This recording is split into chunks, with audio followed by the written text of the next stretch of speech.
another video और आपका आज वीडियो। स्वागत आज है। जो वीडियो हम लेकर आए उसका टाइटल है Aditya Dhar the story you have never heard features Sharad Dhurandhar जिस्त। तो चलिए देख लेते हैं ये वीडियो, लेकिन इससे पहले इस वीडियो चैनल का विजुअल लिंक आपको हमारी वीडियो के डिस्क्रिप्शन में मिल जाएगा। सब्सक्राइब किया, लाइक किया, शेयर को फॉलो करेंगे चैनल को। उसके लिए मैं लोग चैनल लिंक लिंक भी हमारी वीडियो के डिस्क्रिप्शन में मिल जाएगा। सब्सक्राइब किया, लाइक किया, शेयर को फॉलो करें। चलिए देख लेते हैं ये वीडियो।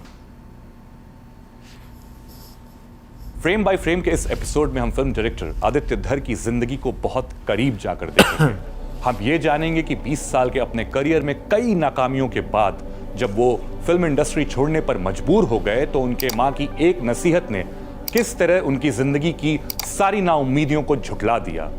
साल 2019 में superhit war drama film Uri the surgical strike से एक ड्रीम डेब्यू, उसके बाद आदित्य और यामी की प्रेम कहानी। हम ये भी मालूम करेंगे कि साल 2025 की हाई वोल्टेज एक्शन ब्लॉकबस्टर धुरंधर ने कैसे फिल्म मेकिंग के सभी नॉर्म्स और सेट पैटर्न्स को तोड़कर कहानियों को बयां करने का एक नया तरीका हमारे सामने रखा। हम ये समझेंगे कि धुरंधर क्या वाकई में एक प्रोपेगेंडा फिल्म है जो कि एक खास पॉलिटिकल पार्टी के नैरेटिव को जस्टिफाई करने की कोशिश कर रही है। और आखिर में हम ये जानेंगे कि भले ही दर्शकों का एक वर्ग आदित्य की फिल्मों से इत्तेफाक ना रखे, लेकिन फिर भी बहुत सारे लोगों को उनकी कामयाबी इतनी पर्सनल क्यों महसूस हो रही है। कितना अच्छा शॉट है ना।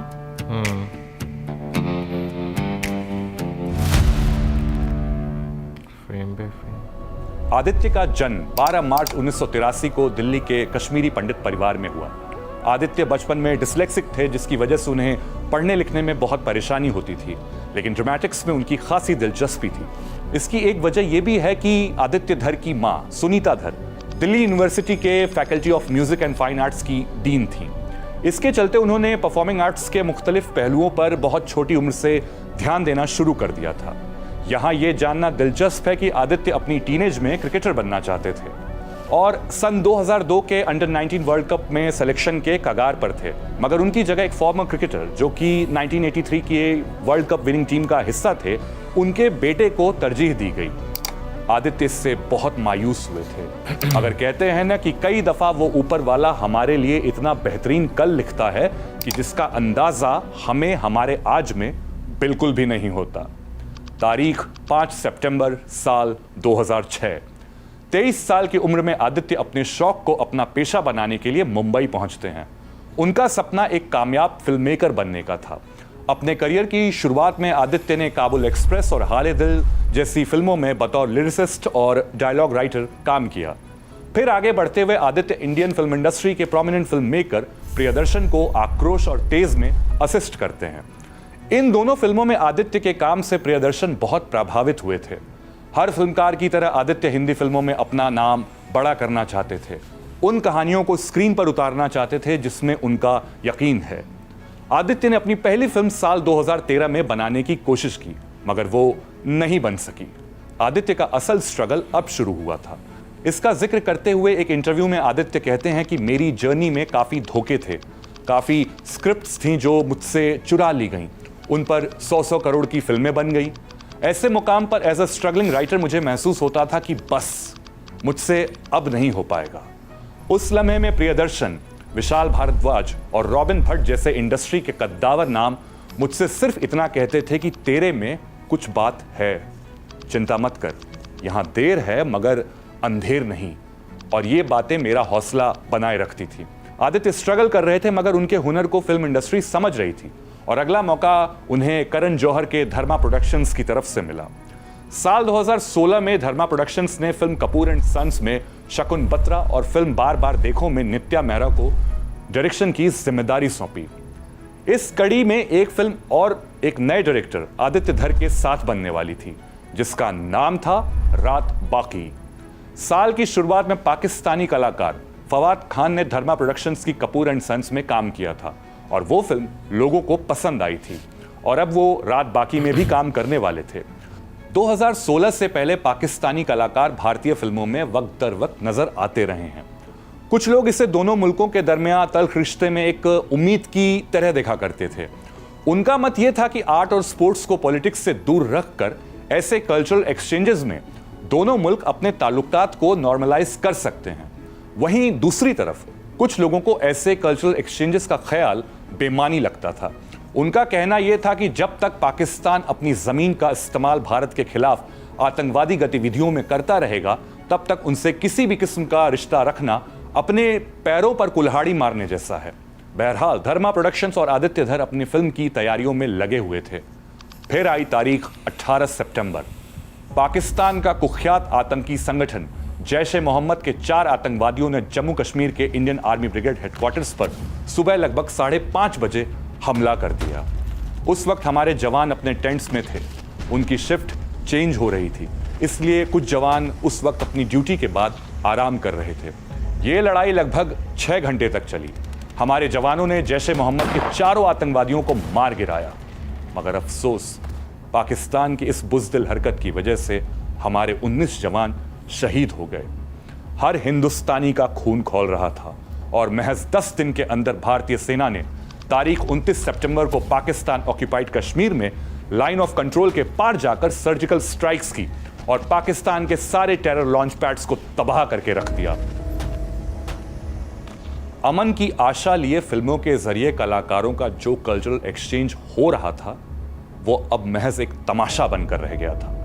भारत एक देश के तौर पर अब पाकिस्तान से कोई भी ताल्लुकात नहीं रखना चाहता था, क्योंकि आतंकवाद और व्यापार साथ साथ नहीं हो सकता। भारत ने स्ट्रेटेजिकली हर लेवल पर पाकिस्तान को आइसोलेट कर दिया। इसका असर फिल्मों पर भी दिखा। हमारी फिल्में हमारी कल्चरल आइडेंटिटी, हमारी कल्चरल डेमोक्रेसी को रिप्रेजेंट करती हैं, और उस देश के कलाकार हमारी फिल्मों से पैसा कमा रहे थे जो हमारे खिलाफ षड्यंत्र रचता है। फवाद खान को फिल्मों में अहम किरदार निभाने का मौका देने के लिए धर्मा प्रोडक्शंस की बहुत आलोचना हुई। कुछ पॉलिटिकल ग्रुप्स ने भारत में काम कर रहे सभी पाकिस्तानी कलाकारों को जल्द से जल्द देश छोड़कर चले जाने का अल्टीमेटम दे दिया। बात तब और बिगड़ गई जब धर्मा प्रोडक्शंस के ऑफिस के बाहर प्रोटेस्ट होने लगा। करण जौहर फवाद के साथ फिल्म ऐ दिल है मुश्किल में भी काम कर रहे थे, जो जल्द ही रिलीज होने वाली थी, और अब एक और फिल्म रात बाकी भी वो फवाद के साथ ही बनाने वाले थे। आदित्य धर को इसका एहसास बहुत अच्छे से हो गया था कि अब ये फिल्म बिल्कुल भी नहीं बनने वाली। आदित्य इस माहौल की पेचीदगी, इसकी संजीदगी को अच्छे से समझ रहे थे, मगर फिल्म न बनाने की डिसअपॉइंटमेंट ने उनके मन में बहुत अंदर तक घर कर लिया था।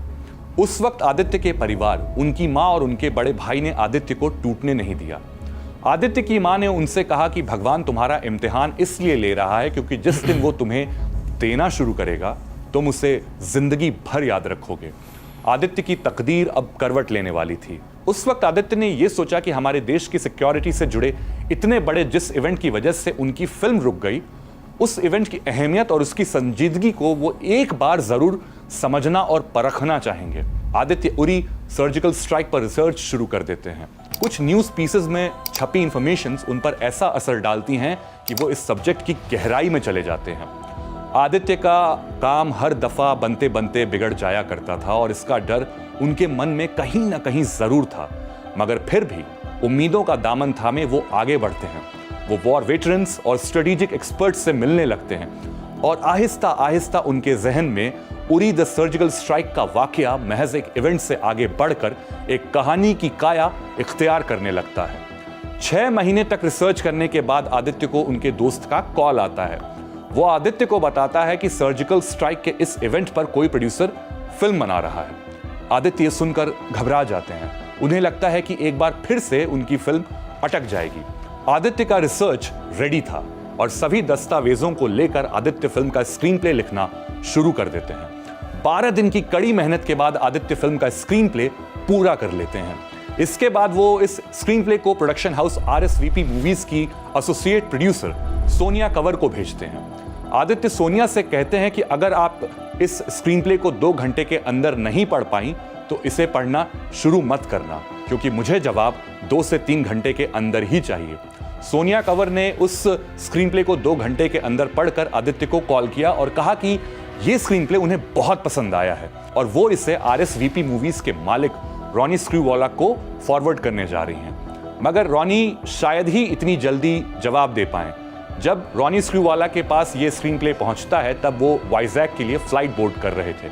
सोनिया ने उनसे इस कहानी को जल्दी पढ़ने की दरख्वास्त कर रखी थी। रॉनी स्क्रूवाला 2 घंटे की उस फ्लाइट में उस स्क्रीन प्ले को मुकम्मल तौर पर पढ़ लेते हैं और उनके फ्लाइट से उतरने के बाद आदित्य को खबर मिलती है कि चाहे कुछ भी हो, ये फिल्म जरूर बनेगी। जहां आदित्य ने अपनी पहली फिल्म बनाने के लिए तकरीबन 10 साल इंतजार किया, हर बार उस मौके के बहुत नजदीक पहुंचकर उससे महरूम रह गए। वहां जब उनकी तकदीर उन पर मेहरबान हुई तो अपनी फिल्म बनाने का ये मौका महज चंद घंटों में ही उन्हें मिल गया। तारीख 11 जनवरी साल 2019। आदित्य धर की directorial debut Uri the surgical strike थिएटरों में दस्तक देती है और ब्लॉकबस्टर साबित होती है। जब इस फिल्म का प्रमोशन चल रहा था तब एक बहुत ही खूबसूरत इत्तेफाक आदित्य की जिंदगी में पेश आया। फिल्म उरी में अभिनेत्री यामी गौतम एक अहम किरदार अदा कर रही थी। अगर आप आदित्य और यामी के करियर को ध्यान से देखेंगे तो आप पाएंगे कि कहीं ना कहीं दोनों का फिल्मी सफर बिल्कुल एक जैसा है। दोनों ही इस इंडस्ट्री में आउटसाइडर थे। फिल्मों में इन दोनों ने अपनी कड़ी मेहनत और संघर्ष के बाद अपने लिए खास मुकाम तैयार किया है। फिल्म उरी के प्रमोशंस के दौरान उन दोनों के दरमियान नजदीकियां बढ़ने लगीं और 4 जून सन 2021 को आदित्य और यामी एक बहुत ही प्राइवेट सेरेमनी में शादी के खूबसूरत बंधन में बंध गए। आदित्य के सामने अब एक बेहतरीन करियर था, एक खूबसूरत जिंदगी थी, बड़े प्लान्स थे, प्रोड्यूसर्स का सपोर्ट था। वो मौका और दस्तूर भी था जहां वो एक क्रिएटर के तौर पर अपने विजन को बहुत ही प्रोफाउंडली सिल्वर स्क्रीन पर उतार सकते थे। आदित्य के प्रोड्यूसर रॉनी स्क्रूवाला की गिनती हिंदी फिल्मों के सबसे इंटेलिजेंट प्रोड्यूसर्स में होती है। उरी से पहले उन्होंने स्वदेश, रंग दे बसंती, पान सिंह तोमर, राउडी राठौर, काई पोचे और दंगल जैसी कुछ बेहतरीन फिल्मों को प्रोड्यूस किया था। लेकिन कोविड के बाद उनके प्रोडक्शन की सिर्फ एक फिल्म हिट हुई जिसका नाम है सैम बहादुर। आदित्य धर ने अपनी अगली फिल्म पर काम शुरू कर दिया। इस फिल्म का नाम था द इमॉर्टल अश्वत्थामा। इसे भी वो विकी कौशल के साथ बनाने वाले थे, लेकिन ये फिल्म भी नहीं बन सकी क्योंकि आदित्य जिस तरह का विजुअल स्पेक्टेकल क्रिएट करना चाह रहे थे उसका बजट बहुत ही ज्यादा था और रॉनी स्क्रूवाला उस वक्त वो इन्वेस्टमेंट करने की हालत में नहीं थे। RSVP मूवीज के बाद जियो स्टूडियोज ने आदित्य के इस प्रोजेक्ट में इन्वेस्ट करना चाहा, लेकिन फिर भी बात नहीं बनी। तारीख 27 जुलाई साल 2024। सोशल मीडिया पर यह तस्वीर वायरल होती है और इसकी इंटेंसिटी देखकर दर्शकों की एक्साइटमेंट का लेवल बढ़ जाता है। सबको मालूम था कि उरी द सर्जिकल स्ट्राइक की मैग्नोनिमस सक्सेस और द इमॉर्टल अश्वत्थामा के शेल्व होने के बाद आदित्य इस फिल्म को एक विजुअल स्पेक्टेकल बनाने में कोई कसर नहीं छोड़ेंगे और हुआ भी बिल्कुल ऐसा ही। 5 दिसंबर 2025 आदित्य धर की दूसरी फिल्म धुरंधर सिल्वर स्क्रीन पर दस्तक देती है। यह महज रिलीज नहीं होती बल्कि थिएटर्स में एक्सप्लोड होती है।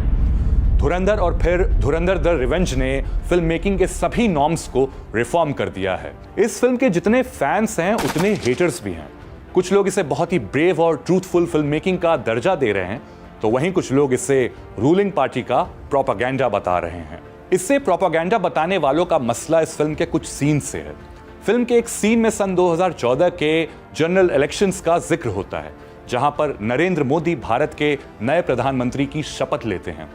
उसी वक्त फिल्म में अर्जुन रामपाल के निभाए मेजर इकबाल के किरदार का बाप उससे तंज भरे लहजे में कहता है कि तुमने कहा था कि तुम्हारी पार्टी चुनाव जीतेगी और देखो क्या हुआ। फिल्म में पर्टिकुलरली ये वो इवेंट है जहां आप तय नहीं कर पाते कि आप एक काल्पनिक कहानी देख रहे हैं या फिर ये कोई सच्ची इंफॉर्मेशन है। इस फिल्म में आर माधवन दर्शकों के लिए एक एंकर का किरदार भी अदा कर रहे हैं। फिल्म के इवेंट्स को हम उनके नजरिए से देखते हैं और सुनते हैं। उनके कैरेक्टर के रेफरेंस पॉइंट हमारे national security adviser Ajit Doval साहब हैं। पिछली धुरंधर में आपने 26/11 अटैक का एक दिल दहला देने वाला सीन जरूर देखा होगा जहां हम आतंकियों की ओरिजिनल वॉइस रिकॉर्डिंग्स को सुनते हैं।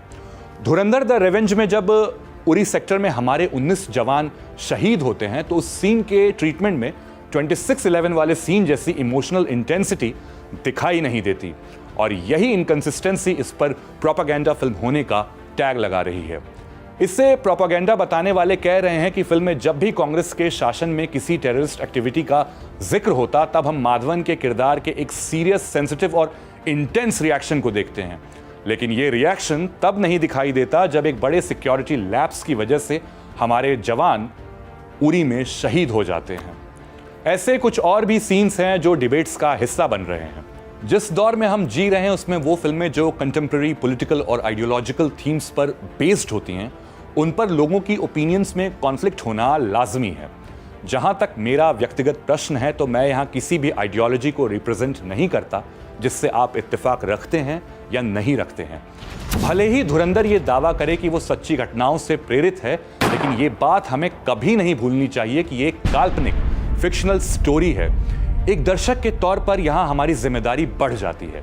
फिल्म के डिस्क्लेमर में लिखा आता है कि फिल्म दर्शकों से अपने विवेक के प्रयोग की अपेक्षा रखती है। हमें एक फिक्शनल फिल्म को हिस्ट्री का सोर्स समझने की गलती बिल्कुल भी नहीं करनी चाहिए। अब समझते हैं कि कैसे धुरंधर ने फिल्म मेकिंग के नॉर्म्स को, उसके स्ट्रक्चर को रिफॉर्म कर दिया है। इस फिल्म में पहली दफ़ा हमने ये देखा कि फिल्म के विलन मेजर इकबाल के मरने के बाद भी फिल्म का क्लाइमैक्स नहीं आता, या फिर पहली दफ़ा हमने इंटेंस एक्शन सीन्स में ऐसा म्यूजिक सुना है जो इस फिल्म से पहले तक हमने कहीं नहीं सुना था। एक डायरेक्टर फिल्म का ऑथर होता है और ये ऑथरशिप उस डायरेक्टर के आइडिया की ओरिजिनलिटी में नहीं, बल्कि उस आइडिया को दर्शकों के सामने उसे परोसने के तरीके में होती है। इसे कुछ प्रोमिनेंट डायरेक्टर्स की कहानी को बयां करने के तरीके से समझते हैं। संजय लीला भंसाली आपका सिनेमा इंसान के इमोशनल कॉन्फ्लिक्ट को, उसके लव, उसके लॉस, उसकी लॉन्गिंग, उसकी सफरिंग को एक विजुअल स्पेक्टिकल बनाकर लोगों के सामने पेश करता है। भंसाली इश्क, बिछड़न, तड़प और दर्द के सबसे खूबसूरत नजारों के ऑथर हैं। राजकुमार हिरानी आपकी फिल्मों में आखिर में हम सब इंसान के अंदर के इंसानियत को सबसे ज्यादा अहमियत मिलते हुए देखते हैं। राजकुमार हिरानी लोगों की नैतिक सहमति, मोरल अग्रीमेंट के ऑथर हैं। राम गोपाल वर्मा आपकी फिल्मों के किरदार अक्सर ऐसे पावर स्ट्रगल में फंस जाते हैं जहां सही गलत की रेखा धुंधली पड़ जाती है और अंत में सत्ता की कड़वी सच्चाई सामने आती है।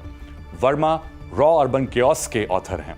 आदित्य धर के मेंटोर प्रियदर्शन अपनी फिल्मों में केओस को इस तरह सजाते हैं जहां हर कैरेक्टर, हर एलिमेंट में हम टॉम एंड जेरी वाली कॉमिक टाइमिंग देखते हैं। प्रियदर्शन एक इंसान के नेचर में उसकी रिएक्टिव टाइमिंग के ऑथर हैं। विशाल भारद्वाज की फिल्मों में किरदार का सच कभी साफ नहीं होता। इनकी फिल्मों में म्यूजिक, साइलेंस और किरदारों की साइकोलॉजी फिल्मों में घटने वाली घटनाओं से ज्यादा अहम होती हैं। आप एक इंसान की उलझी हुई नैतिकता से पनपने वाली बेचैनी के ऑथर हैं। प्रकाश झा की फिल्मों में समाज को उसका प्रतिनिधि, उसका रिप्रेजेंटेटिव बिल्कुल वैसा ही मिलता है जैसा समाज खुद है।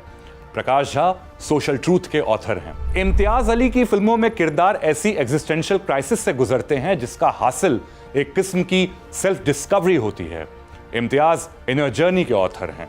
अनुराग कश्यप की फिल्मों में हमें समाज, व्यवस्था और व्यक्ति के अंदर एक दोष दिखाई देता है, बस हमें उसे ध्यान से देखने की जरूरत होती है। अनुराग एक इंसान की ऑब्जर्वेशन के ऑथर हैं। जोया अख्तर की फिल्में हमें यह बताती हैं कि प्रिविलेज, एस्पिरेशन और आर्ट एक साथ भी रह सकते हैं। जोया क्लास ऑब्जर्वेशन की ऑथर हैं। रोहित शेट्टी की फिल्मों में उनके किरदारों का एक्शन उनके इनर कॉन्फ्लिक्ट से ज्यादा मायने रखता है। रोहित शेट्टी एक इंसान की रिलायबिलिटी, उसके कॉन्फिडेंस के ऑथर हैं। एस राजामौली की फिल्मों में किरदार ऐसी डेस्टिनी ड्रिवन जर्नी से गुजरते हैं कि जिसका अंजाम एक किस्म की मिथिकल विक्ट्री होती है। राजामौली ग्रैंड मिथ मेकिंग के ऑथर हैं।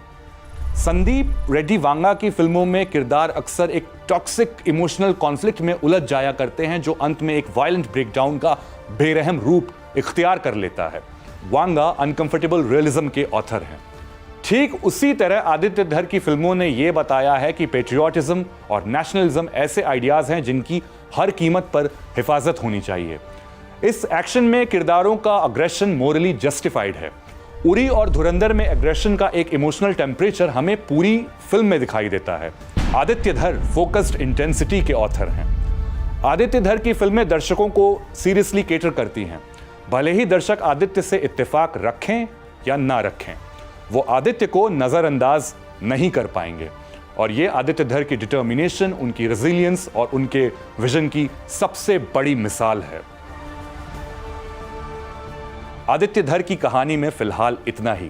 कैमरे पर इसे रिकॉर्ड कर रहे हैं हमारे साथी मिस्टर फरहान हैदर और आप देख रहे हैं जिस्ट। वैसे लास्ट में काफ़ी अच्छे से उन्होंने हर डायरेक्टर को एक्सप्लेन किया कि उनकी क्या कैटेगरी रहती है, किस जॉनरे को वो टच करते हैं, और बहुत खूबसूरती से उन्होंने इसको बयान किया है। अच्छा, अभी ये पिछले कुछ अर्से से आपको जो है ना एक चीज़ देखने को मिल रही है कि जो आज के टाइम के फिल्म मेकर्स की बात करें या पहले फिल्म मेकर्स की बात करें, तो उनके फिल्मों के बनाने के तरीके को लेकर जो है ना बहुत ज़्यादा डिस्कशन जो है वो की जा रही है। क्योंकि एक सर्टेन टाइम तक ना, मैं अगर अपनी भी बीच में बात करूं, तो जो आपको पर्दे पर चेहरे नज़र आते थे ना, आपको सिर्फ यही लगता था कि भाई पूरी मूवी की जो है ना वो छवि सिर्फ यही लोग हैं। पीछे जो डायरेक्टर, प्रोड्यूसर या जो जितने भी बैकग्राउंड सपोर्ट पे लोग होते हैं, उनका नाम वाकई कहीं पर नहीं होता था। लेकिन पिछले कुछ सालों से, खासतौर पर कोरोना पीरियड के बाद से, छवि काफ़ी ज़्यादा जो है वो बदली है। फिर उसके बाद आपको जो है ना मूवीज़ का स्पेसिफिक जॉनर है, जैसे अभी एंड पर बताना शुरू किया कि फ़लाने डायरेक्टर की फ़लानी जो है वो एक कैटेगरी, वो उसमें जो है वो काम करता है, तो वो काफ़ी ज़्यादा जो है आपको वो चीज़ झलकती है। तो ये चीज़ें जो है ना मेरा ख्याल है कि पता होनी भी बहुत ज़रूरी है कि भाई एक बंदा जिसने पूरी ज़िंदगी अपनी बहुत ज़्यादा स्ट्रगल की, नो डाउट बहुत सारे लोग आपको रिवॉर्ड करते हैं कि भाई आप बहुत अच्छा काम कर रहे हैं, आप इस तरह, लेकिन एक सर्टेन टाइम के बाद जब किस्मत रिवॉर्ड करती है, जब लक आपको रिवॉर्ड करता है, वो सबसे अच्छा रिवॉर्ड होता है। वो मुझे लगता है वो पेशेंस आपको रिवॉर्ड करता है, और आप बीच में बहुत मतलब टूटते हो, उठते हो, टूटते हो, उठते हो, और उस जर्नी में आप जितना सक्षम अपने आप को करते हो, फिर लाइफ आपको उतना ही रिवॉर्ड करती है।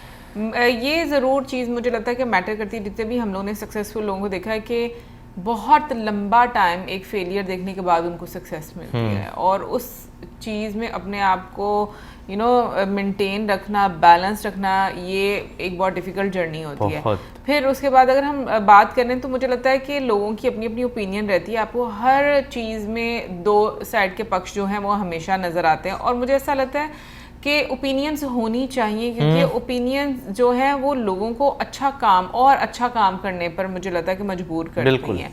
बाकी कमेंट सेक्शन में आप ज़रूर बताइएगा कि आपका क्या कहना है। मिलेंगे नेक्स्ट वीडियो में। सब्सक्राइब करना। Good bye.